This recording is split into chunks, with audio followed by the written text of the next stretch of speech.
ये लो चाय पियो और चलो जल्दी बाजार। अरे इतनी चाय पीऊँगा क्या मैं? अच्छा थोड़ी कम कर देती हूँ। क्या यार, एक काम ढंग से नहीं कर पाती है, गिरा दी चाय पूरी। अच्छा ठीक है, आप करके दिखाओ, और अगर एक बूंद भी चाय गिरी तो मैं आपसे 2 दिन बात नहीं करूंगी। अच्छा ला, मैं करके दिखाता हूँ।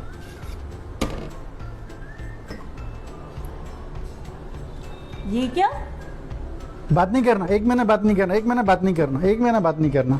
लेकिन मैंने तो 2 दिन ही बोला था। हाँ तो 1 बूंद के लिए 2 दिन, तो 1 कप चाय के लिए 1 महीना।